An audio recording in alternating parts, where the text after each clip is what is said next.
मारे महला में फूली छे केसर क्यारी, चलो तो दिखाऊं बिहारी।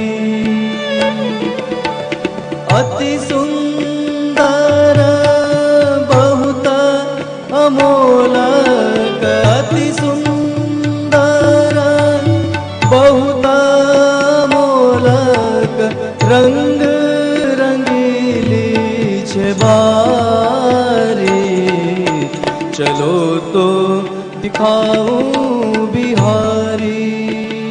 मारे महला में फूली छे केसर कारी, चलो तो दिखाऊं बिहारी।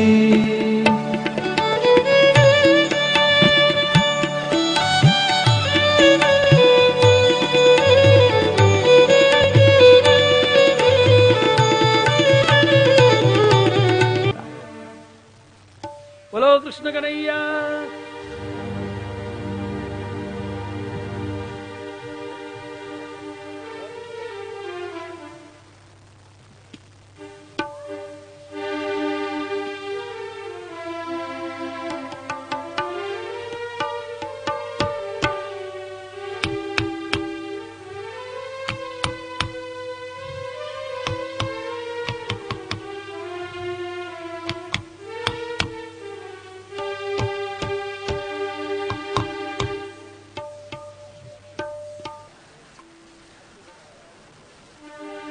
आज मंच की कैसी अद्भुत शोभा हो रही है। बल्लभ कुल परिवार विराज रहे हैं, संबंधी जन विराज रहे हैं, बहू जी बेटी जी विराज रही हैं। और आज बड़ी देर से हम जिनके दर्शनों के लिए लालायित हैं, पूज्य चरण गोस्वामी श्री राजेश बाबा श्री हमारे बीच पधारे हैं। पुष्पमाला के द्वारा आप श्री का स्वागत हो रहा है। बोलो श्री वल्लभाधीश की, कृष्ण कन्हैया लाल की।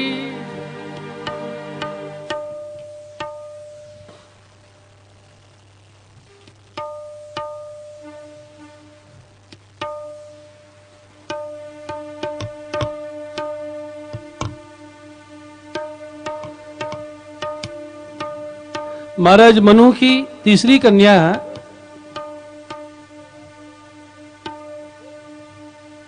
देवहूति आकुति का परिचय आपने सुना, और प्रसूति दक्ष प्रजापति को ब्याही। बोलिए कृष्ण कन्हैया लाल की। आज प्रायः इन कथाओं को कहा नहीं जाता है, क्योंकि कितना कहा जाए। भागवत की एक एक कथा, एक एक चर्चा, एक एक बात, एक एक शब्द मननी है। दक्ष प्रजापति को प्रसूति से 16 कन्या हुई। ध्यान दीजिए, 16 कन्या हुई। 13 कन्या धर्म को प्रदान की, 14वीं कन्या अग्नि को दी। अग्नि की पत्नी का नाम है स्वाहा। 15वीं कन्या सुयोग पितृगण को दी, और 16वीं कन्या सती का विवाह शिवजी के साथ हुआ। धर्म को 13 कन्या प्रदान की। इस विषय पर थोड़ा हम विचार करें, क्योंकि हम लोग धार्मिक हैं। हमारे यहाँ स्त्री को अर्धांगिनी कहा जाता है। हम लोगों ने धर्म को हृदय में धारण किया है, तो थोड़ा विचार कीजिए कि अकेले धर्म को पधराया है कि सपरिवार धर्म को हृदय में स्थान दिया है। ये धर्म का परिवार है कि स्त्रियां केवल स्त्रियां नहीं है, ये धर्म के लक्षण है।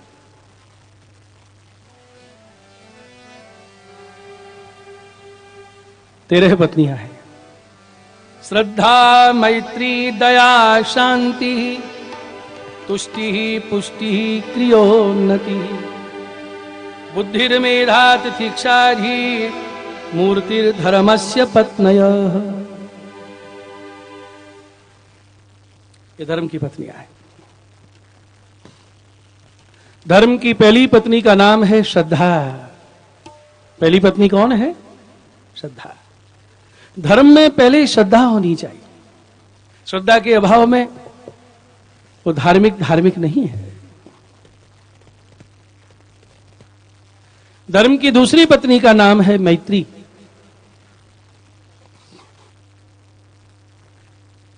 और एक ही धर्म के अनुयायियों में परस्पर मित्रता होनी चाहिए, संगठन होना चाहिए। धर्म मित्रता की शिक्षा देता है, और जो धर्म के नाम पर विघटित हो जाते हैं, झगड़ते हैं, वो कैसे धार्मिक? पूज्य चरण बाबा श्री के द्वारा जो श्री वल्लभ विठ्ठल संस्था की स्थापना हुई है, उसका लक्ष्य ही यही है कि सब संगठित हो, परस्पर मैत्री भाव हो, एक संगठन का रूप प्रकट हो। धर्म की पत्नी का नाम है मैत्री।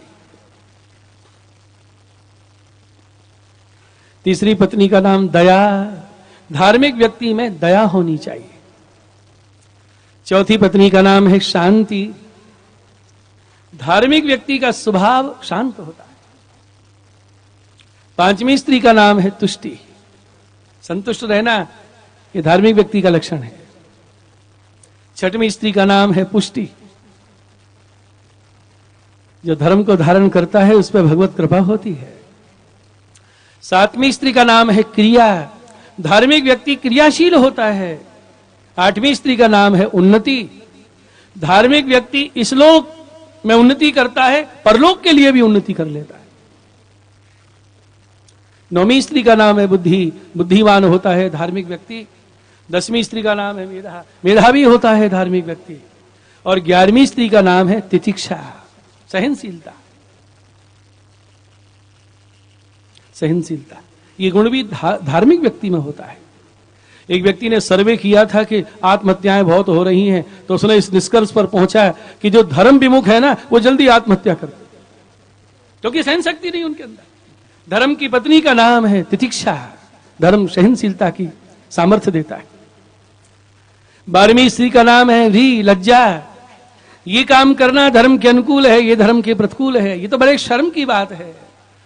और 13वीं स्त्री का नाम है मूर्ति। ये धर्म की 13 पत्नियां। प्रत्येक पत्नी को एक पुत्र हुआ।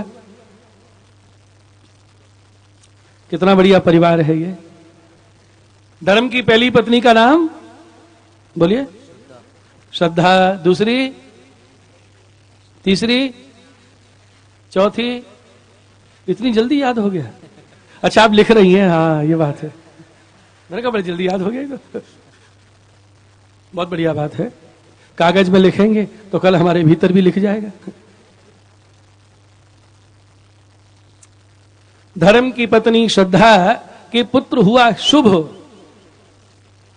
देखिए लोग घर की दीवारों पे लिखते हैं शुभ लाभ।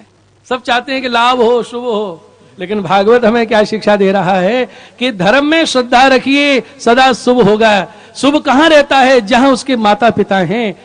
शुभ के पिता धर्म है और माता श्रद्धा है। जिसकी धर्म में श्रद्धा हो जाती है उसका शुभ होता है, कभी अशुभ नहीं होता। धर्म की पत्नी मैत्री के पुत्र हुआ प्रसाद। जो सबसे मित्रता का व्यवहार रखते हैं उनके ऊपर भगवत कृपा होती है, और जिस पर भगवान की कृपा हो जाती है उस पर सबकी कृपा हो जाती है। धर्म की पत्नी दया। दया के पुत्र हुआ अभय। कितना बढ़िया परिवार है। आप सबके प्रति दया की भावना रखेंगे तो आपके भीतर से भय निकल जाए। धर्म की पत्नी दया और दया का पुत्र अभय। भगवत भक्त किसी से भयभीत नहीं होते। तभी तो भरे दरबार में कुम्मनदास जी ने कह दिया सम्राट अकबर के सामने, जाको मुख देखत दुख उपजत, ताको करनो पर्यो प्रणाम, भगत को कहा सीख रीसों का। ऐसी निर्भीकता। सबने देखा कि सम्राट दंड देगा, लेकिन सम्राट में तो छाप छप गई। कुम्मनदास जी क्या बढ़िया गाया है। कुम्मनदास जी बोले ऐसी खरी सुनाई तो अभी ये रीझ गए, अब बार बार बुलावे को और मेरी सेवा छूटेगी। चल दिए तानपुरा लेके पीछे पीछे बादशाह। सुनिए सुनिए, कौन सुने? कुम्मनदास को रोका, यहां से कोई खाली हाथ नहीं गया, कुछ तो आज्ञा कीजिए। 3 वचन भरवाए और क्या कहा कुमनदास जी ने, आज बुलायो बुलायो, आज पीछे कभी मत बुलाओ। धर्म की पत्नी दया, दया के पुत्र हुआ अभय, धर्म की पत्नी शांति, शांति के पुत्र हुआ सुख। चिंतन का विषय है ये। धर्म की पत्नी शांति है और शांति का पुत्र सुख है। जहां शांति होगी वहां सुख होगा। हम सुख भी चाहते हैं, शांति भी चाहते हैं, लेकिन ये दोनों माता पुत्र कहां रहेंगे? जहां धर्म रहता है। धर्म का आचरण कीजिए, धर्म में निष्ठा रखिए, शांति भी मिलेगी, और जब जीवन में शांति आ जाती है वहां सुख का जन्म हो जाता है। एक एक विषय समझने लायक है भागवत। धर्म की पत्नी तुष्टि के पुत्र हुआ मुद, मोद, संतोषी सदा सुखी, संतोष के मुद नाम का पुत्र हुआ। क्रिया के योग नाम का पुत्र हुआ, बुद्धि के अर्थ नाम का पुत्र हुआ, वेदा के स्मृति नाम का पुत्र हुआ, तितिक्षा के क्षेम और ही के विनय नाम का पुत्र हुआ, और मूर्ति से नर नारायण भगवान का अवतार हुआ।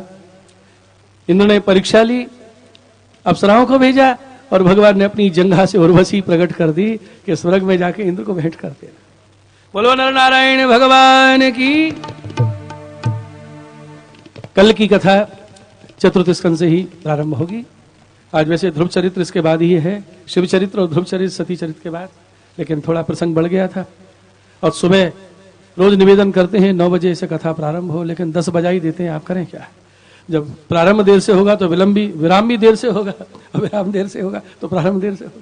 जो भी है, जैसे भी भगवान कृपा करके जितने समय हम लोगों को लाभ दे रहे हैं, आनंद प्रदान कर रहे हैं, ठाकुर जी के चरणों में दंडवत। बल्लभ कुल यहाँ विराज रहे हैं। पूज्यपाद श्री राजेश गोस्वामी जी हमारे बीच विराज रहे हैं। हम सब लालायित हैं आप श्री के वचनामृत का पान करने के लिए। मेरी प्रार्थना है आपने सारगर्भित वचनामृत के द्वारा हम सबको लाभान्वित करें, अनुग्रहित करें। पूज्यपाद बाबा श्री बोलो श्री वल्लभाधीश की। कल प्रातः चतुर्थ स्कंद और पंचम स्कंद की कथा होगी, जिसमें आप लोग ध्रुव चरित्र, पृथु चरित्र आदि सुनेंगे, और उसके बाद भरत चरित्र होगा। सायकाल पोषण लीला षष्टम स्कंद में अजामिल उपाख्यान व्रत चतुश्लोकी, और कल से हमारे उत्सव का क्रम प्रारंभ हो जाएगा। कल शाम को प्रहलाद चरित्र और भगवान नरसिंह का प्रादुर्भाव, ये कथा भी होगी और आप उत्सव का लाभ लेंगे। कल सायकाल नरसिंह अवतार का प्रसंग है, और परसों सुबह श्री वामन अवतार राम जन्म, और सायकाल कृष्ण जन्म नंद महोत्सव का उत्सव यहाँ मनाया जाएगा। पुनः सूचना इसलिए दी है कि जो लोग रोज नहीं आ पा रहे हैं किसी कारण, बस व्यस्तता के कारण, परसों अवश्य लाभ लेवें। नंद महोत्सव का लाभ सबको लेना चाहिए। धन्यवाद। बोलो श्री गोवर्धन नाथ की, कृष्ण कन्हैया लाल की, श्री अमने महारानी की, श्री वल्लभाधीश की।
नमो भगवते तस्मै कृष्णायाद अद्भुत कर्मणे रूपनाम विभेदेन जगत क्रीडति यो यतः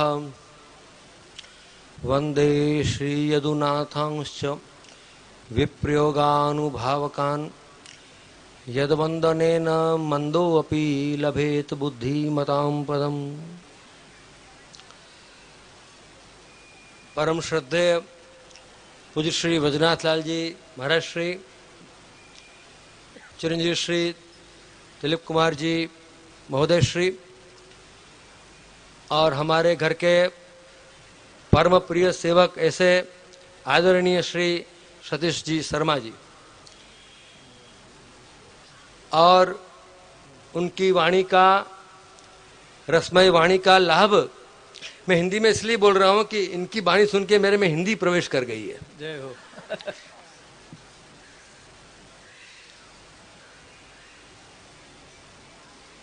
क्योंकि जैसे हर क्रिकेट का खिलाड़ी या संगीतकार होता है, उसकी अपनी एक इमेज होती है, उसी प्रकार हमारे श्री शास्त्री जी महाराज की भागवत के साथ अष्टका की वाणी, रसमय वाणी, वर्ष भाषा का वो सुंदर संयोजन होता है कि व्यक्ति रसमय बन जाता है। और इसीलिए मेरे आने के पीछे कई कारण हैं। सर्वप्रथम तो इस श्री वज्रराज जी महाराज श्री गोपीनाथ प्रभु की परंपरा में एक इस घर के द्वारा खूब आध्यात्मिक, आधिदेविक और दिव्य पोषण मुझे मिला है, और उसको मैं ऋण रूप में स्वीकार करता हूं कि इस घर की परंपरा में कभी भी कोई भी कार्यक्रम कहां भी हो, ये बालक हाजिर रहेगा। क्योंकि जो ज्ञान, जो भाव, जो आधिदेविक दृष्टिकोण पूज्य श्री वज्रराज जी महाराज श्री चरण नाना जी ने मुझे दिया है, मैं उसको हमेशा आजीवन याद ही नहीं करता हूं, पर स्मरण के साथ उसका अनुभव भी करता हूं। और इस परंपरा में श्री तिलक बाबा ने वल्लभ विठल संस्था के माध्यम से जो आयोजन करना प्रारंभ किया है, मैं उन्हें भी शुभकामना प्रदान करता हूं। शिकाधिपति आपको इस सुंदर कार्य में दिन प्रतिदिन प्रेरणा, आशीर्वाद और उज्जवल भविष्य प्रदान करें। वैष्णवजनों, एक विशेष कारण किसी भी वल्लभ कुल के बालक के आयोजन में आने का मेरा यह रहता है, आज के समय में आपसे कहना वो प्रस्तुत बात होगी। मैं मानता हूं कि आज के हमारे दिनचर्या में या हमारे मंदिरों में गुरु का स्थान लगभग नहीवत हो गया है। किसी से पूछो आप, सुबह से क्या करते हैं आप? नहाना धोना, खाना पीना, नौकरी। जो सेवा करते हैं वो अलग बात रखो, अपने जीवन में वर्तमान भारत के इस युग में गुरु का स्थान नहीं है। और मंदिरों में देखिए आप, पैसे लिखाओ, मनोरथ होते हैं, मुखिया, भितरिया, पलटन, प्रसाद मिलता है, गुरु की जरूरत क्या है? यह आज समय हो चुका है। इसीलिए आज क्या हुआ कि दयाराम भाई जैसे भगवदिनी भी गाया और कहा, श्रीमुख बोलिया श्री हरि स्वतंत्र एक श्री महाप्रभु। दयाराम भाई को संशय हुआ कि इस जगत में स्वतंत्र कौन है, उससे मिला जाए, उसके दर्शन किए जाए, उसकी प्रार्थना की जाए, उसको वंदन किया जाए। वो चाणोद पहुंचे, शेषाई भगवान पढ़े हुए थे। उन्होंने पूछा, भगवान आप स्वतंत्र हैं? भगवान ने इससे मुख से आज्ञा करी, भाई देखिए मैं तो पढ़ा हुआ हूं, नाभि में से कमल है, ब्रह्मा जी हैं, मुझे तो हिलने डुलने की तक की फुर्सत नहीं है भाई। स्वतंत्र तो डाकुर में जाओ, रणछोड़ राय जी हैं। दयाराम भाई स्वतंत्रता की तलाश में डाकुर पहुंचे। डाकुर जाके उन्होंने देखा, रणछोड़ राय जी के दर्शन किए और फिर पूछा, भगवान आप सर्वत्र स्वतंत्र हैं? तो रणछोड़ राय जी मुस्कुरा गए, भाई किसी भक्त ने मुझे बुलाया तो द्वारका से दौड़ा चला आया, मैं स्वतंत्र कहां हूं? मेरा इतिहास स्वतंत्रता का नहीं है भाई। तुम सिन्हा जी चले जाओ, वहां सिन्हा जी स्वतंत्र हैं। तो ये दयाराम भाई सिन्हा जी के द्वार पहुंचे। सिन्हा जी के दर्शन करते ही सिन्हा जी उनको देखे मुस्कुरा दिए और श्रीमुख से आज्ञा करी, श्रीमुख बोल्या श्री हरि स्वतंत्र एक श्री महाप्रभु।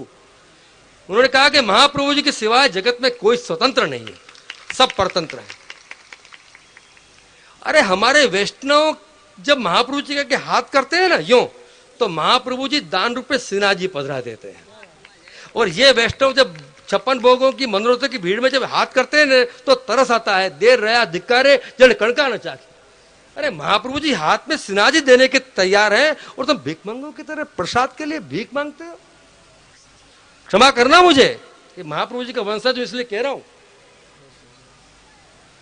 वल्लभ का वैष्णव हाथ यूं कर दे तो सिन्हाजी उसको मिलते हैं, लेकिन जब अपने स्वरूप को भूल जाते हैं, दयाराम भाई ने कहा है कि पारस मणि ने वाट के भटजी मांगे भीख। पारस मणि ने वाट के, वाट को सेनो छे, ये जो कटोरा है पारस मणि का है, फिर भी भटजी भीख मांगना छोड़ते नहीं है। देखिए है क्या नहीं, उसको पता नहीं कि वाट का ये जो कटोरा है वो पारस मणि का है, लेकिन फिर भी क्या, इसको कहते हैं हमारे गायत्री भाष्य में अविद्या स्वरूप विस्मृति। वैष्णवजनों, मैं बड़े आनंद के साथ आप लोगों को शुभकामनाएं दूंगा कि ये कथा रस का जो पान अमृतमय वाणी में हृदयंगम आप करिए और श्री महाप्रभु जी के चरणारविंद में आपके निष्ठा बढ़े। सारी कथा का फल मात्र वैष्णवों के लिए यही हो सकता है और कुछ भी नहीं।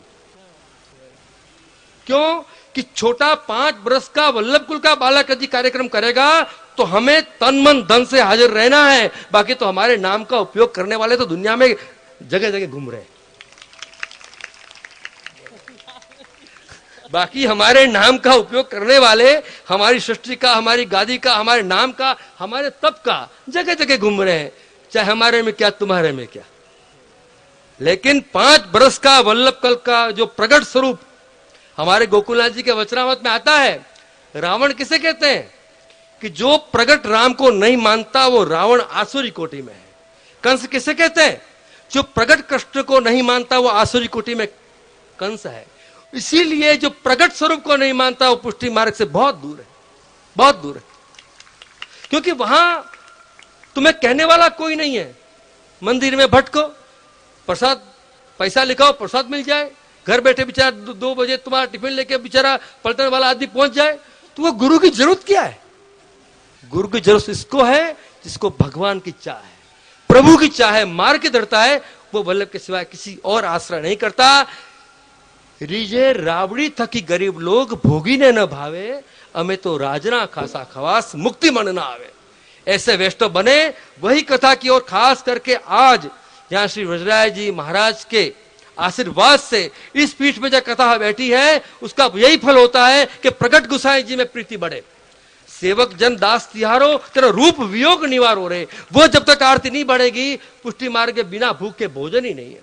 प्रसाद तो बहुत है लेकिन भूख पैदा करो। इस कथा का आयोजन के पीछे अपनी भूख जगे। प्रसाद तो बहुत पड़े हुए हैं लेकिन भूख बिना के प्रसाद कितने अजीर्ण होते हैं वो आप खुद अपने अंदर जाके देख लो। बिना भूख के जब खाते हैं ना तो क्या होता है, अजीर्ण होता है। क्योंकि आजकल तो सास कभी बहू थी के जमाने में हिंदी सबको समझ में आती है, इसलिए मैं हिंदी में बोल रहा हूं। तो वैष्णवजनों, मुझे इस बात का आनंद है कि बचपन से जब तक श्री व्रजराज जी महाराज भूतल पे विराजे और जब से मैं अहमदाबाद आया कड़ी से, जब भी मैं मिलता आप श्री ने जो मुझे दान दिया है वो ऐसा अद्भुत दान है कि जिसकी वजह से श्री महाप्रभु जी के स्वरूप, श्री महाप्रभु जी के ग्रंथ, श्री गोसाई जी का स्वरूप, श्री गोपीनाथ जी का स्वरूप और संप्रदाय के सिद्धांत मार्ग के रहस्य के बारे में मेरा ताप बढ़ा। ज्ञान बढ़ा मैं नहीं कह सकता हूं, क्योंकि कई लोग कहते हैं कि महाप्रभु जी ने कृपा न थी, गुरु ने कृपा न थी। कभी भी वैष्णव को अपने आप को दुर्भागी नहीं मानना चाहिए। कृपा न थी शब्द तो बोलना ही नहीं चाहिए। यो कहो कि हमारी तत्परता में कमी है, हमारे ताप में कमी है, यो क्यों नहीं कोई कहता है। उसकी कृपा करने तो कृपा नदी पधारे हैं भूतल पे, रतिपथ प्रकट करण को प्रगटे, उनका तो काम ही यही है। अरे इसीलिए तो मुकुंद रति वर्धनी, जो मुकुंद जो मोक्ष का दान देने वाले हैं, और वो भी बहुत समय के बाद सोच विचार के, उसके भी स्वभाव का परिवर्तन हमारे श्री निर्गुण यमुना जी ने कर दिया, रतिपथ करने वाले कर दिए। तो वैष्णवजनों, ये प्रेम अंश अवतरे, प्रेम रस तेना उर्मा ठरे। आज मुझे यही कहना है। अब ध्रुव जी का प्रसंग आने वाला है, और ध्रुव जी की भक्ति देखिए आप, कितने दृढ़ता पूर्वक प्रभु ने जब शंख का स्पर्श उनके गात्र पे करवाया तो वाणी खुल गई, विचार खुल गए और मनोरथ पूर्ण हो गए। लेकिन पुष्टि भक्तों की तो अवस्था इससे भी बहुत ऊंची है। यहां तो देखिए, आप किसी बैंक में जाते हैं, खाता खुलवाते हैं तो आपको ब्याज मिलता है कि नहीं मिलता है ब्याज? तो कहां ब्याज मिलता है आपको? जहां आपने आपकी निधि रखी, जहां आपने अपना धन रखा, वहीं से आपको ब्याज मिलेगा ना, और जगह तो नहीं मिलेगा ब्याज। तो श्री महाप्रभु जी ने निधि वो तो हमको अपने माथे अपने घर में पधरा दी है, और इंटरेस्ट लेने के लिए बाहर भटकेंगे तो कौन तुमको इंटरेस्ट देगा? समझिए मेरी बात। निधि घर में है, सेवे स्वरूप घर में है? तो इंटरेस्ट भी वही देंगे अपन को, बाहर इंटरेस्ट कहां मिलने वाला है? तो वैष्णव जनों, घर सेवा का प्रारंभ श्री महाप्रभु जी के सिद्धांत में लगनी और प्रगट स्वरूप के प्रति प्रीति बढ़ेगी, तभी पुष्टि मार्ग का स्वरूप समझ में आएगा। बाकी तो हम तो ऐसा मानते हैं कि श्री वल्लभ की वाणी और वल्लभ के सेवक की वाणी, उसके सिवाय किसी की वाणी सुनना वो पुष्टि जीव के लिए अन्याश्रय से आगे कुछ भी नहीं, सिर्फ अन्याश्रय। भूल न जाए चित्त अनंत मेरो। तो वैष्णवजनों, मैं यही कहूंगा कि आज महानुभावों ने मुझे अपनी वाणी को पवित्र करने का अवसर दिया, मैं बहुत आभारी हूं। और इस मैंने जो पूर्व कहा कि श्री वज्राय जी की इस परंपरा में, इस विद्वत परंपरा में, इस कुल में प्रकट होने वाले बालक भी ऐसे ही विद्वान, शोभायमान और देदीप्यमान बनते रहेंगे। और इस घर की परंपरा में जहां भी इस बालक का जिस प्रकार भी सेवा लायक कोई भी कार्य होगा, मैं निश्चित सब परिवार उपस्थित हो जाऊंगा। इतना कह के मैं अपना विराम लेता हूं। વલ્લભાધીશ કી જય। કથાનામૃતનું પાન કર્યું, વચનામૃતનું પાન કર્યું। હવે આપણે ત્યાં એક એવા મહેમાન આવ્યા છે, અમદાવાદ મ્યુનિસિપલ કોર્પોરેશનના ડેપ્યુટી મેયર શ્રી મણિભાઈ પરમાર। તો એનું આપણા લાડીલા ગોસ્વામી 108 શ્રી તિલક બાવા શ્રી ઉપર ઓઢાડી એમનું બહુમાન કરશે।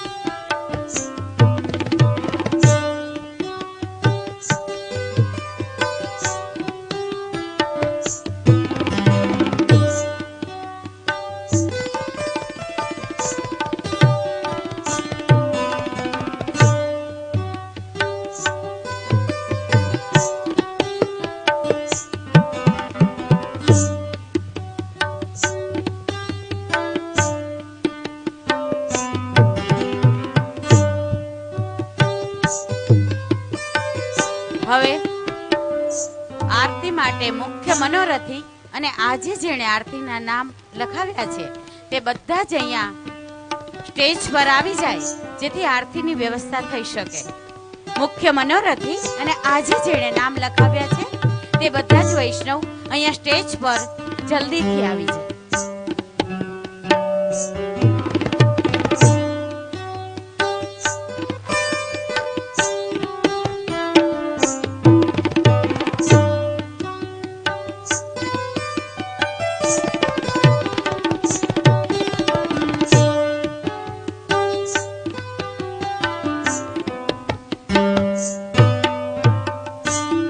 હવે બધા ઉભા ના થશો, આપણા બધાના માન રાખીને તિલક બાવા આપણને જે વચનામૃત કરી રહ્યા છે, જો બધા સ્થિર થઈ ગયા ને, હવે જેવા સ્થિર થયા છો એવા જ પોતાની જગ્યાએ બેસી જાઓ। હા, બરાબર। એટલે હવે આપણે આપણા લાડીલા તિલક બાવાના વચનામૃત સાંભળવા જઈ રહ્યા છીએ।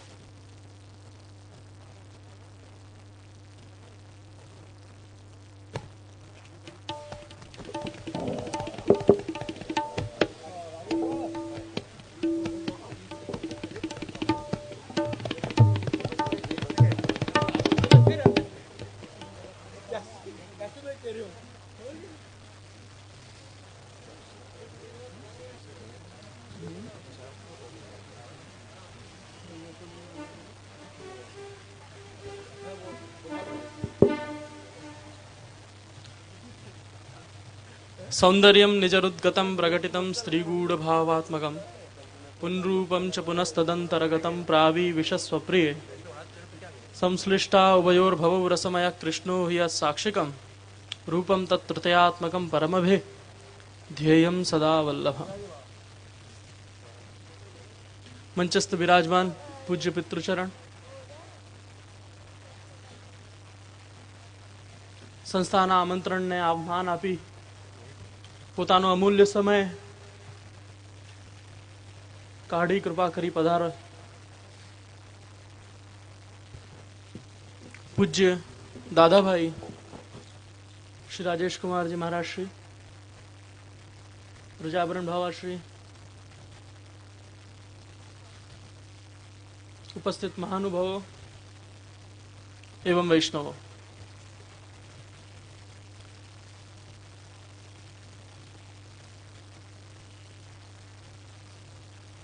પૂજ્ય તાજચરણ શ્રી તાજીની યાદ દેવડાવી છે આજે. અમારા તાજી આજ્ઞા કરતા કોઈ પણ વાત એવી રીતે કહેવી કે સામેવાળાને તરત ગળે ઉતરે, એના માટે એક શબ્દ વાપરતા કે લમણે વાગે એવી વાત કહેવી. આમ નહીં આમ, આમ નહીં આમ, આમ નહીં આમ, આમ નહીં આમ, અડધો કલાક કાઢી અને પોઈન્ટ પર આવવું જ નહીં, એના કરતા એક ક્ષણમાં પોઈન્ટ પર આવી પછી ભલે એનો વિસ્તાર કરવો. આજે પૂજ્ય દાદાભાઈએ વાત કરી છે, પુષ્ટિ સંપ્રદાયમાં હવેલી અને મંદિરનો ફરક બતાવ્યો છે. મંદિર પુષ્ટિ સંપ્રદાય નથી. પુષ્ટિ સંપ્રદાય હવેલીનો સંપ્રદાય છે, એક નંદાલયનો સંપ્રદાય છે.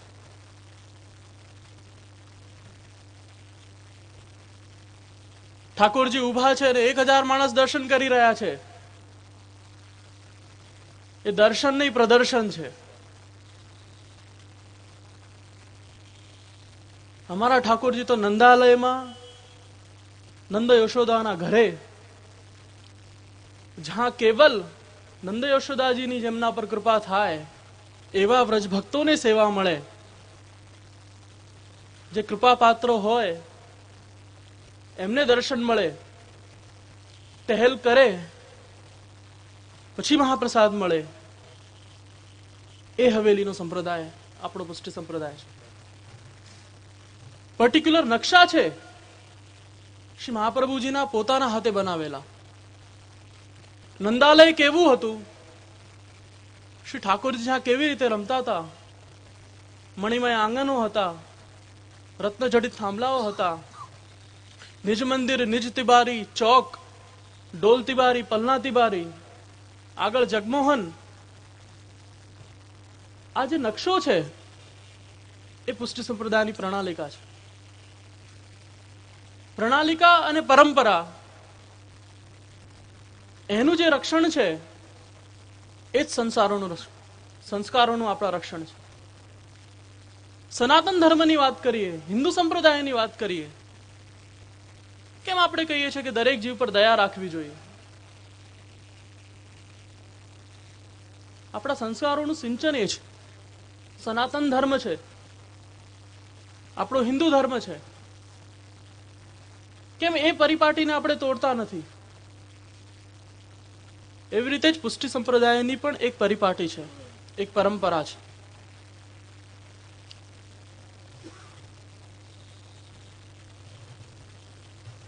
શ્રી વલ્લભના પ્રાગટ્ય વગર કે શ્રી મહાપ્રભુજી વગર એ શ્રી ઠાકોરજીની પ્રાપ્ત થવા પણ અશક્ય છે અને પ્રાપ્તિ પણ અશક્ય છે.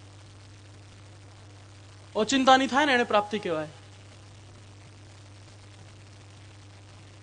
શ્રી વલ્લભની આંશિક કૃપા તો જોઈએ જ.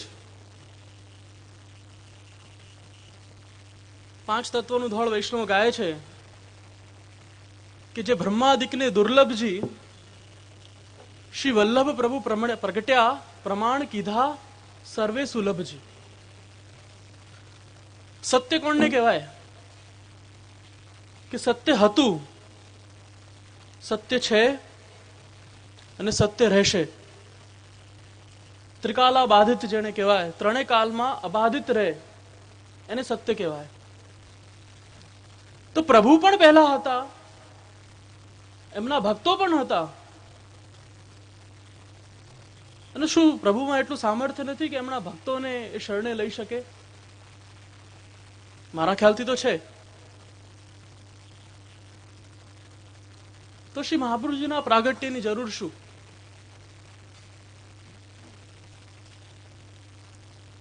શ્રી ઠાકોરજી મળે જે જીવને,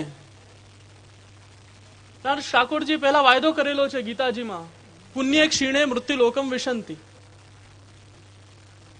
પુણ્ય ભેગા કરો, મને મળો. પુણ્ય પૂરા થઈ ગયા તમારા, પાછા મૃત્યુ લોકમાં આવો, પાછો ધર્માદો કરો, પાછા પુણ્ય કમાઓ, અને પાછા જે લોકમાં તમને ગતિ મળે એ લોકમાં તમે પ્રાપ્ત થાઓ. પણ જ્યાં શુદ્ધ પુષ્ટિની વાત કરી, કેવળ શ્રી ઠાકોરજીના ચરણોનો આશ્રય, એ નંદાલયમાં શ્રી ઠાકોરજીની સેવા, એ કણિકા મહાપ્રસાદની કેટલું સરસ વર્ણન શાસ્ત્રીજીએ કર્યું હતું. છછિયા ભર છાછ, જે તો રોજ જે આવે છે એમને ખબર છે. સ્નેહના ભૂખ્યા આપણા શ્રી પ્રભુ. અમારા તાજી આજ્ઞા કરતા કે એક વૈષ્ણવ છે, આજે એને ફૂલના પલ્લાનો મનોરથ છે. એ શેઠીઓ ઘરેથી ફોન કરે છે કે ભાઈ મારા 2000 નો ચેક લેવા આવી જજો, આજે મારો મનોરથ છે. શું એ મનોરથ થયો છે? પુષ્ટિ સંપ્રદાયમાં તો નથી થયો.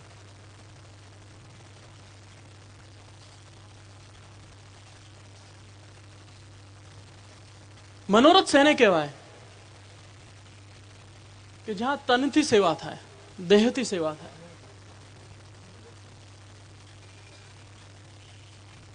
હું આવ્યો, આવીને ફૂલના પલ્લા ભર્યા, મને ભરતા નથી આવડતું, મેં બેસીને ફૂલ વીણ્યા, અરે એટલાય મારામાં લક્ષણ નથી. તો જે ફૂલ ભરીને ગયા એ ઢોળાયા, એ જ્યાં સુધી હું સાફ ના કરું, જ્યાં સુધી મેં મારા તનથી સેવા નથી કરી, ત્યાં સુધી મારા પુષ્ટિ પુરુષોત્તમ એ પલ્લામાં બિરાજ્યા જ નથી. એ દર્શન નહીં, પ્રદર્શન જ છે. અને બીજા બધા જીવ માટે નથી, જેનો મનોરથ છે એના માટે જ છે પ્રદર્શન. યે યથા મામ પ્રપદ્યન્તે તામ તથૈવ ભજામ્યહમ. એક વ્યક્તિ સ્નેહનો મનોરથ મનમાં લઈને શ્રી ઠાકોરજીના દર્શન કરવા આવ્યો છે. ઠાકોરજી એને પોષણ આપે જ છે, અને જે હુંભાવ પુંભાવથી આવે છે અને ઠાકોરજી એવું પોષણ આપે છે. મહાપ્રસાદનું મહાત્મ્ય એટલું અતિ દિવ્ય કીધું, પણ સાથે સાથે એમાં લૌકિક કામના, હમણાં દાદાભાઈએ હાથ કરી, એક ચાહના, એનો સરસ દાખલો આપ્યો છે. શ્રીનાથજીનો મહાપ્રસાદ લેવાના અધિકારી, શ્રી ગુસાઈજીનો અધરામત લેવાના અધિકારી. એકવાર એક વૈષ્ણવને અધરામત લેતા લેતા રીંગણનું શાક ભાવ્યું. એને માંગી નહીં લીધું કે હજી થોડુંક બીજું આપો ને.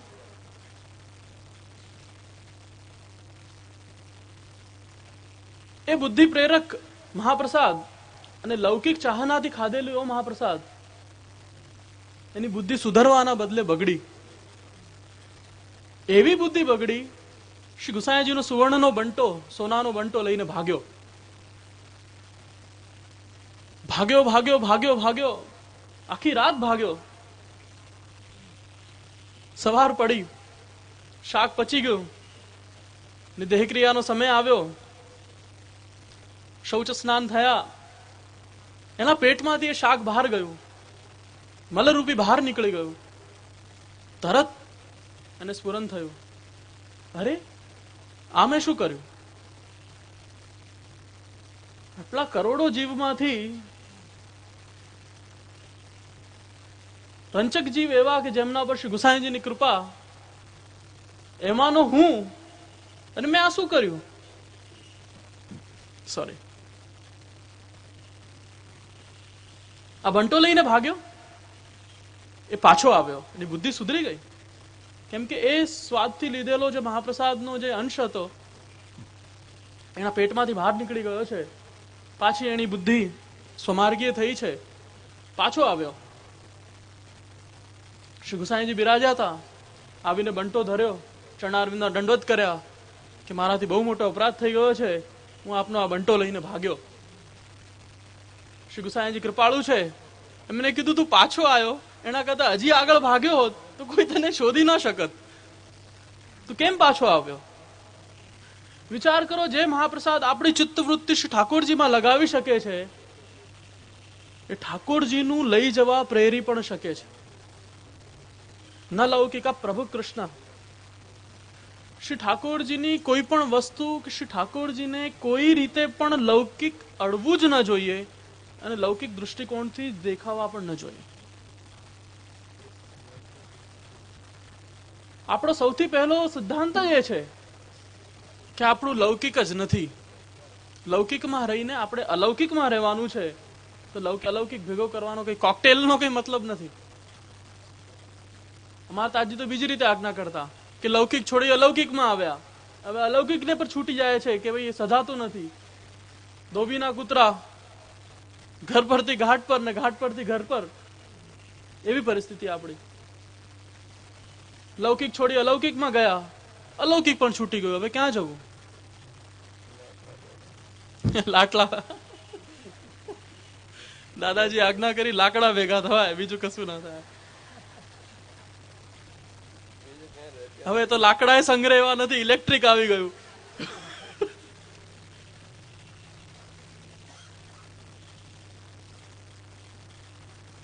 પુષ્ટિ સંપ્રદાયની, વૈષ્ણવોની, કોઈ પણ સંપ્રદાયના વૈષ્ણવોની કે સનાતન ધર્મની આ ગતિ તો જોઈએ જ નહીં.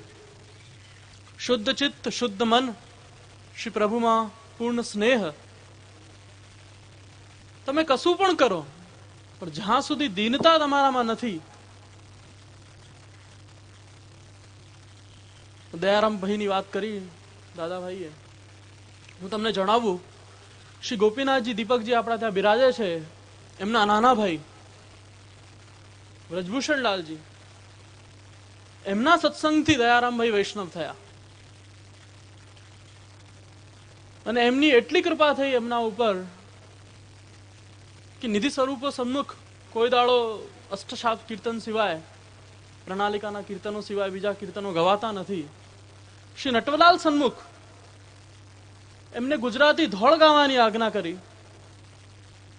એ ધોળ છે, પાવો પ્રેમ રસ પ્રાણ જીવન રે દીન થઈને આચું રે. એ દયારામ ભાઈએ શ્રી નટવરલાલ મંદિર, આપણું જે સ્થાન છે અત્યારે, એ હવેલીમાં ત્યાં બેસીને શ્રી વ્રજભૂષણલાલજી સન્મુખ શ્રી ઠાકોરજીને રાડ લડાવેલા છે. એમના પદમાં ઘણો દીનતાનો વિસ્તાર છે. એમાંનું એક પદ છે, એમાં સ્પષ્ટ આજ્ઞા કરી એમને કે દીનતાના પાત્રમાં મન મણી મૂકીને ભેટ ભગવંત શ્રીને ધરજો હોજી રે. મને ગવડાવતા નથી આવડતું, ન કરતો હું ગવડાવતો. શાસ્ત્રીજીથી શીખી જાય 7 દિવસમાં હું.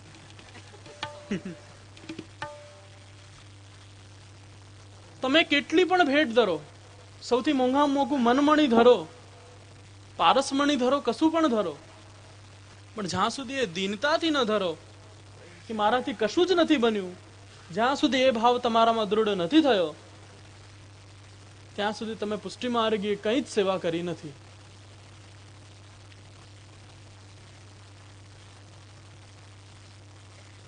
સેવા, સત્સંગ, સ્મરણ, આ ત્રણ જ આપણી ભગવત સેવા ભગવત કથાનું ધ્યેય છે એ માની શ્રી ઠાકોરજીના ચરણારવિંદમાં આપણી સેવા સદા માટે શ્રી ઠાકોરજીની લીલા નિત્ય છે. આપણે આજે સેવા કરી લીધી એટલે વાત પતી ગઈ એમ નથી. કાલે પાછી મંગલા થવાની છે. કાલે પાછા ઠાકોરજી ગાય ચરાવવા પધારવાના છે. કાલે પાછા ઠાકોરજી ઘરે પધારશે. કાલે પાછા શયન થશે. પરમદાડે પાછી મંગલા થશે. શ્રી ઠાકોરજીની એ લીલા નિત્ય છે. એવી રીતે આપણી સેવા નિત્ય છે, આપણો અધિકાર નિત્ય છે. એવી રીતે જ આપણું માનસ શ્રી પ્રભુમાં પ્રેરાય એની નિત્યતા જરૂરી છે. એના માટે સત્સંગ પણ જરૂરી છે, સેવા પણ જરૂરી છે. તો આજના દિવસે આપણે દ્રઢતાથી શ્રી ઠાકોરજી સન્મુખ, શ્રી ભાગવતજી સન્મુખ એ પ્રણ લઈએ કે સેવાની નિત્યતા જળવાઈ રહે, સત્સંગની નિત્યતા જળવાઈ રહે, એવી અમારા પર કૃપા થાય. એ સાથે હું મારા શબ્દોને વિરામ આપું છું. શ્રી ગોવર્ધન નાથ કી તન્મયતયા કરવો હિને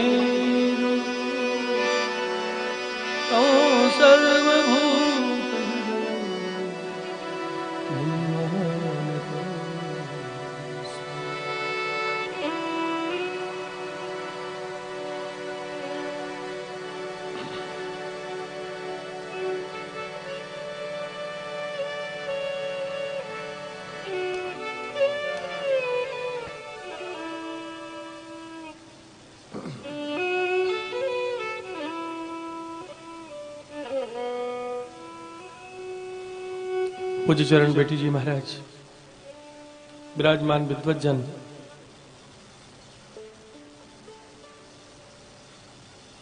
वल्लभ विठल संस्था के सभी सहयोगी जन, मुख्य यजमान परिवार, कलाकार वृंद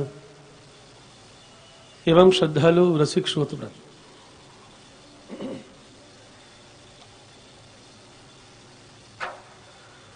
जो कथा में आनंद की वृद्धि होती जाती है, एक एक दिन कम होता जाता है,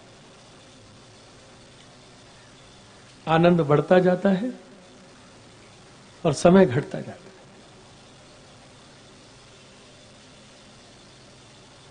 महीनों से विचार चल रहा है, कथा होगी, कथा होगी.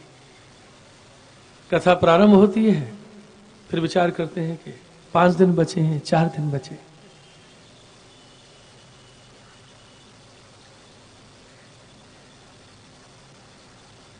भले ही कथामृत का पान हम 7-8 दिन करते हैं, लेकिन इसकी स्मृति सदा बनी रहती है.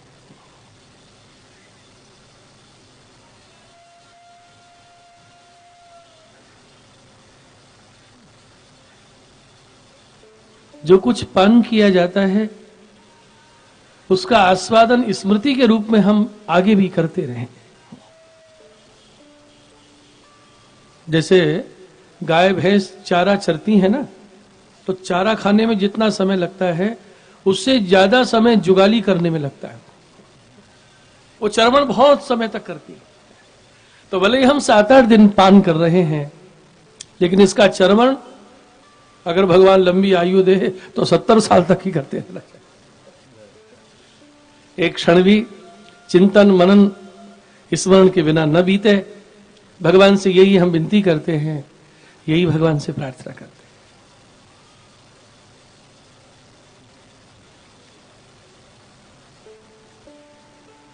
चतुर्थ स्कंद की भूमिका कल आप लोगों ने सुनी थी. श्रीमद् भागवत ऐसा रस सागर है, ये 7-8 दिनों में तो वास्तव में कथा का स्पर्श होता है. क्योंकि आजकल एक एक विषय पर कथाएं होती हैं ना, एक एक विषय के ऊपर. और मुझे भी ऐसी आदत हो गई है. 10 दिन गोपी गीत चल रहा है, वेणु गीत हो रहा है, युगल गीत हो रहा है, अथवा प्रमाण प्रकरण की कथा चल रही है, प्रमेय प्रकरण की कथा चल रही है. विषय छोटा हो और समय अधिक हो तो बहुत गहराई में डूबने का सौभाग्य मिलता है. एक एक शब्द का, एक एक विषय का खुलासा होता है. और सप्ताह में तो घड़ी पे दृष्टि रहती है। इतना समय हो गया है, इतने स्कंद तक की कथा करनी है, लेकिन फिर भी आप कथा में सुन रहे हैं 3-3 घंटे 6-7 घंटे कथा में बैठ के कथा सुनना, ये तो बहुत सौभाग्य की बात है। अरे लव मात्र भी कथामृत का पान कर लिया जाए तो जीव धन्य हो जाता है। कथा का कैसा प्रभाव पड़ता है ये तो हृदय अनुभव करता है। मुझे एक बात बताइए, आप लोग 6 घंटे 7 घंटे सुखासन में बैठते हैं पालती मार के। आजकल किसी को ऐसा बैठने की आदत है? घर में बैठते सबको कुर्सी चाहिए, सोफा चाहिए, नीचे बैठने का अभ्यास छूट गया है। लेकिन आप इतनी देर तक बैठ रहे हैं कि आपने 2-4 महीने पहले से अभ्यास शुरू कर दिया था, फिर कैसे बैठ रहे हैं? कहीं हम जाके बैठते हैं, ज्यादा देर नहीं बैठ सकते। ये कौन है जो हमें इस बैठने इतने